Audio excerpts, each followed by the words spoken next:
From MTN News, this is Montana This Morning. How does the Butte mine control dust from leaving Montana Resources? They need to use big trucks like this. I'll tell you how, coming up. I'm Joe St. George in Washington. It's a debate happening in offices and cubicles around the U.S. Should President Biden cancel some student debt? Who would qualify under the proposed plan? Who will likely be upset? We go in depth next.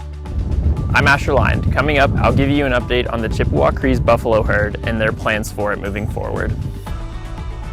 Happy Monday, Southwest Montana. It is 6:30. Chet Lehman, Matt Elwell with you here. That's a live shot in Butte, looking almost exactly the opposite of a live shot from our patio. Yeah, our patio, we've got about 5 inches of snow on our patio, and we are dealing with some slick conditions, especially at pass level. Homestake Pass, overall pretty dry on the pass, but some of those bridge decks dealing with some ice this morning. Gallatin Canyon, again, I don't know whether it's snow or fog, but it's going to be nasty driving out there. Actually can see the pavement for the most part, so that's good outside of what you can see with fog. Yeah, temperatures into the 20s for most of the area. Spotty showers throughout the day, but it's not warming up a lot. I think that will stay into the low 40s. With a few spotty showers. That does include rain or a rain-snow mix. Drier in Butte, but I wouldn't be shocked to see a few splash and dash showers throughout the day. We're going to talk about the up and down forecast for the work week, what to expect for the weekend. That's all coming up in just a few minutes. All right, thank you, Matt. 6:31 now. Climate change posing an immediate threat to Butte residents. MTN's John Amy explains what that threat is and the steps being taken to keep people safe. To better control dust from leaving the Butte mine, Montana Resources is going to use 3 of these 240-ton water trucks. You need big equipment to do a big job. It's aesthetically unattractive and can have certain health implications, so it's important that this dust is controlled and doesn't blow out of here and go somewhere else. With hotter and drier weather, dust control has become a daily task once the winter months are done. The task is twofold. First, using water on the mine roads where the haul trucks run. And 2, using a magnesium chloride mix to dampen the dust in the Yankee Doodle tailings pond where the mine waste is stored. A crew spends the day wetting down the material in the 700-acre tailings dump to prevent the wind from blowing it into the air. We spray just to keep the dust down when we have wind storms, so it isn't a big cloud hanging over the mine and covering Butte in dust. The mine is using more magnesium chloride to control the tailings dust. In 2020, the mine used 60,000 gallons. In 2021, it went through 230,000 gallons. However, in April alone of this year, they've already used 120,000 gallons after strong wind events. We saw 2 consecutive days with wind gusts in excess of 65 miles an hour. That's hurricane-force winds. We might have an event like that and go 2, 3, 4 years till the next event. We had 2 events like that back to back. The dust control crew had to jump into action. They kicked it into overdrive that morning, and by noon, there was no more dust, and when the big winds hit in the afternoon, there was nothing off of this beach. Out here on the Yankee Doodle tailings pond, it's a desolate environment, almost like walking on the moon with this fine particulate everywhere. It's a challenge to keep it under control, but the folks here at Montana Resources say they're up for the challenge. A good friend of mine, he actually lives right up over there, said to me once, he said, you know, if you're going to pick a fight with God, sometimes you're going to lose. So we're not going to tell anybody that we're going to be perfect up here all of the time, but we're going to get better and better, and the times we're not perfect are going to get fewer and fewer. In Butte, John Amy, MTN News. All right, 6:34. Will he or won't he? Countdown is on for whether President Biden will actually forgive student loan debt. A decision is expected soon. So who would qualify, and is the idea popular as some say on social media?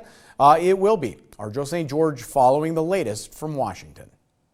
Oh, the 1980s, the era of Ronald Reagan, Michael Jackson, and yes, the Sony Walkman. Speaking of the 80s, it's hard to believe how cheap going to college was back then.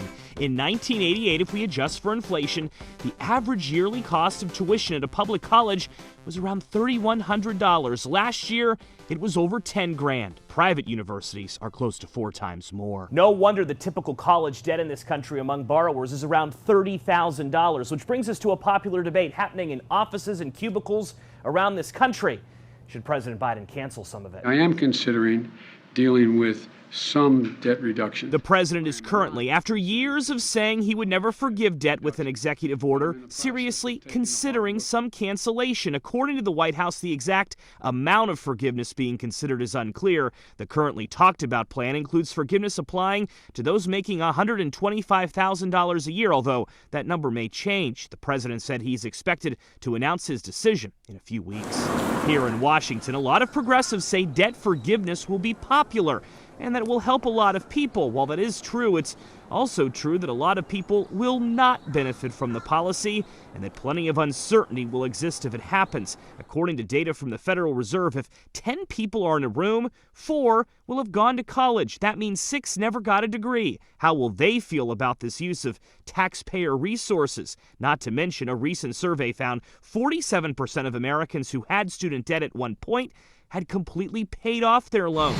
President Biden's plan is not expected to include any back pay for those that have already finished their payments. I took out 20 grand for this first year. Of course, when you chat with those currently in school, like I did recently, you realize how much of a burden all this debt is. Patrick Milkey worries about life post-law school. It is kind of a worry that if I get out, will I make enough money to pay those loans back? Even if the president does take action, that will not be the end of this debate. Critics are expected to sue the president over his authority, which means years of student loan uncertainty may be on the horizon. In Washington, I'm Joe St. George.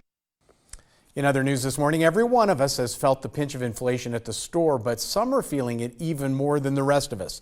13 states impose its sales tax on groceries, and it's costing people in those states hundreds more each year. Dan Grossman shows how it's only increasing the amount of food insecurity in these regions, but also what some are doing about it. We're very close. There has never been a better time to appreciate mom. Sometimes it's fun. I love their personalities. They make me laugh. Iris Owens is a single mom of 4, but in a month where the attention should be on her and all that she does. You know, kids are carefree. She still deflects to what it is they do for her. They don't worry so much. They don't stress about things. So I try to feel with them in that situation and like, you know what? I can be stress-free right now. My kid is. They're helping me through this by being the way that they are. So the this Iris refers to is the exorbitant costs she incurs each week to feed her kids. There's inflation, but in her home state of Kansas, there's also the 6.5% she pays each time she goes to the store because of the state's grocery tax. You know, you go in there and you have a certain budget, like, okay, I'm gonna just spend $50. End up having to spend more or having to put stuff back. You know, that's embarrassing. Of the 45 states in our country with a sales tax, 13 of them impose it on groceries. Some, like Utah and Virginia, do it at a lower percentage, but others, like Idaho and Oklahoma, do it at its full rate. In Kansas, it's imposed at 6.5%, the second highest in the nation. For Iris, it means an extra $300 to $400 out of her pocket in grocery bills alone each year. It's very difficult because sometimes you might have to go without. You know, there's been times I have to go without, and I never wanted my kids to feel that. I never want them to know of me struggling. If we could get rid of that tax, that's going to help those families that we're serving as well. Brian Walker is with the Kansas Food Bank. In March, it saw its need rise by 15% from just the month before. He thinks a big portion of it is because of inflation and how it's pushing the costs of that grocery tax higher. According to the Center on Budget and Policy Priorities, The lowest 20% of earning Americans spend nearly twice as much on groceries each year than the highest 20%. You know, families that are struggling, they look for calories, right? They look for what's the cheapest. And if you freed up some dollars, you know, we could work with them on buying, although we don't want to be the food police, but looking at healthier options, which is one of those things that if we can change that needle just some, we're improving their lives. Since taking office, Kansas's governor has proposed eliminating the grocery tax, but it's been a battle in the legislature. After months of back and forth, the state finally approved a measure last week that would cut the grocery tax over the next few years until it's fully wiped away in 2025. It just breaks my heart to know that people are suffering and can't get the food that they need for their children and their family. Hoping it eases the strain on parents like Iris, who's doing everything she can to make it work. I'm Dan Grossman. 640 back here in the Treasure State. Last October, the first bison returned to the Rocky Boy Reservation. It was a historic moment for the tribe. And now the tribe's celebrating another milestone, the addition of several more bison to the prairie. Here's MTN's Asher Line. It's been about 6 months since the Chippewa Cree released buffalo onto their land for the first time in over decades. Now the herd is expanded just in time for Mother's Day. October of last year saw the first buffalo on Chippewa Cree land for the first time in decades. The last few weeks have seen a few additions to the herd just in time for Mother's Day. So far we've had 3 baby calves born. We've added a couple more bulls since then. The Buffalo Project started as an idea years ago and came to fruition when the first 11 buffalo were released last year. Our first calf was born on April 23rd. When I heard about this, it made me feel really happy and overjoyed because it's the first buffalo, the calf to hit the ground, for our tribe. So to me, it felt like new beginnings. They say the herd has adapted well to their new habitat and want it to grow even bigger. They're planning on several more calves being born this year and are planning to continue to work with the American Prairie Reserve. There's endless possibilities that we could go with it. Possibilities are endless. It's whatever our imaginations could do. We've seen what working together with other people, other tribes, other organizations can do. This was just a thought 2 years ago and now it's here. So, we could continue to have these good thoughts and grow. The tribe's plan for the herd moving forward is to continue growing it as much as possible with continued buffalo donations. Inbox Elder, Asher Line, MTN News. All right, 6:42. We're going to take a quick break here on Montana This Morning. When we